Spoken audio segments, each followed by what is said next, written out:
Halo Sob, dalam video ini kita akan membahas tentang custom ROM UI 12 portingan dari Redmi Note 7 untuk Asus Zenfone Max Pro M1 yang diport oleh developer Rahul Singh. Nah, untuk cara download ROM-nya sendiri, kalian klik saja link ada di kolom deskripsi. Kemudian setelah masuk ke dalam websitenya, kalian pilih tab File, lalu pilih File Download. Selanjutnya, kalian pilih Try to Download Anyway. Untuk cara pasangnya, silakan masuk ke mode TWRP. Kemudian kalian pilih menu Wipe, lalu checklist Dalvik, Change Data System dan vendornya, kemudian Swipe. Kemudian kembali dan pilih menu Install, lalu kalian pilih ROM UI 12-nya. Kemudian kalian swipe untuk menginstalnya. Setelah selesai, silakan wipe Dalvik dan Change-nya, kemudian pilih Reboot System. Nah, jika muncul peringatan No OS Install, tenang saja, karena kita tinggal swipe saja untuk melanjutkan bootingnya. Nah, saat sudah muncul logo MIUI 12 di menu setup awal, sekarang kita masuk lagi ke dalam mode recovery TWRP-nya. Kemudian kalian buka menu Mount, lalu checklist partisi sistem dan datanya saja. Ingat, sistem dan datanya saja, jangan yang lain. Kemudian kalian kembali lalu masuk ke menu install, lalu kalian pilih file Mi Find Device Queue by Rahul, kemudian swipe. Setelah selesai, pilih Reboot System. Kemudian kita lanjutkan setup awal setelan untuk ROM-nya.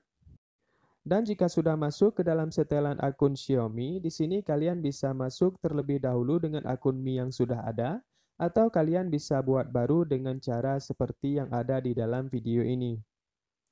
Ataupun kalian juga bisa skip setelan ini, akan tetapi mungkin kalian akan mendapatkan bug layar tidak mau menyala saat ada notifikasi yang masuk. Nah, jika kalian sudah masuk ke dalam akun Xiaomi-nya, lebih baik jangan dilanjutkan dulu setup awalnya, akan tetapi kita masuk lagi ke dalam mode recovery TWRP. Kemudian kita masuk ke menu mount dan checklist data dan sistemnya saja. Kemudian masuk ke dalam menu install, lalu kita pilih file notif wake up fix MIUI 12 key dan swipe untuk menginstalnya. Setelah selesai, kita pilih reboot. Nah, selanjutnya untuk mengaktifkan MIUI Super Live Wallpaper seperti ini, kalian bisa cek video saya sebelumnya melalui link yang ada di deskripsi. Dan sekarang, mari kita bahas isi yang ada pada ROM MIUI 12 ini. ROM ini adalah ROM MIUI 12 Redmi Note 7 versi 20.4.27 yang diporting untuk Asus Zenfone Max Pro M1. ROM MIUI 12 ini berbasis Android 10 dengan menggunakan kernel TRB Lydia Core 212 sebagai kernel bawaannya. Kemudian, untuk penggunaan memori sistemnya sebesar 9,65 GB, kurang lebih sama saja dengan custom ROM Max Pro M1 pada umumnya. Selanjutnya, untuk fitur yang kita bahas di sini, yang pertama adalah fitur AOD yang bisa berfungsi dengan baik dengan kustomisasi yang lebih banyak dari versi MIUI 11-nya. Kemudian lanjut ke setelan display, di sini masih terdapat setelan color scheme sama seperti versi MIUI 11 namun dengan tampilan yang lebih baru. Lalu masih juga terdapat fitur dark mode yang menurut saya tampilannya masih terlalu gelap untuk digunakan di luar ruangan. Selanjutnya, terdapat fitur sistem font untuk mengganti gaya tampilan fontnya. Juga terdapat fitur untuk mengatur ukuran dan ketebalan dari tampilan teks yang ada pada tampilan layar yang sudah berfungsi dengan baik. Kemudian pada setelan status bar dalam setelan display ini terdapat fitur Use Control Center yang jika dinonaktifkan, tampilan quick settingnya masih sama dengan quick setting MIUI 11. Namun saat kita mengaktifkan fitur ini, tampilan quick settingnya berubah menjadi lebih keren layaknya tampilan quick setting pada iOS. Di mana dengan swipe ke bawah dari sisi kiri atas untuk menampilkan info notifikasi, dan swipe ke bawah dari sisi kanan atas untuk menampilkan quick settingnya. Selanjutnya, untuk tema manager dari ROM ini masih terdapat bug di mana kita tidak bisa mendownload dan memasang tema secara online. Bahkan setelah saya menginstal file fix temanya pun, tema ini masih belum bisa digunakan. Saya tidak tahu salahnya di mana, mungkin untuk kedepannya si developer akan memperbaiki hal ini. Kemudian di dalam setelan opsi developer yang ada di setelan tambahan, saya menemukan fitur untuk menampilkan info FPS pada pilihan setelan power monitor, yang sesaat lagi akan kalian lihat kegunaannya saat saya melakukan tes gaming pada ROM ini. Kemudian lanjut ke setelan screen time yang di dalamnya terdapat fitur dashboard dan focus mode. Yang kedua fitur ini pernah saya bahas secara detail di dalam video yang ini.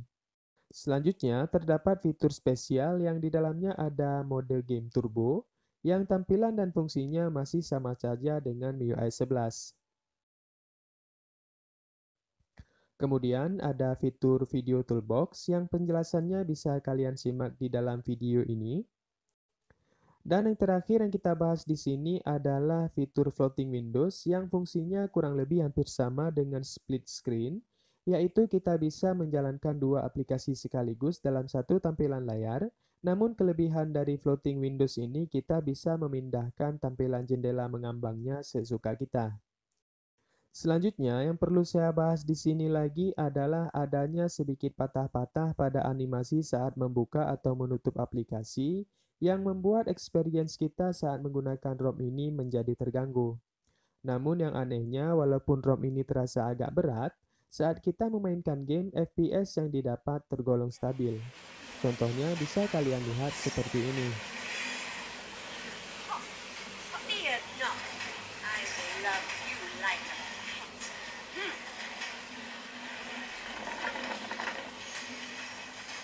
An enemy has been slain.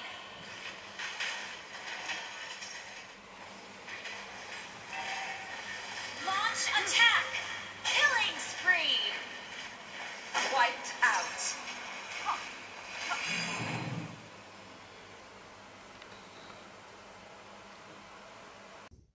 Nah, selanjutnya, berikut ini adalah beberapa hal yang saya rangkum setelah beberapa hari menggunakan ROM MIUI 11 di Asus Zenfone Max Pro M1.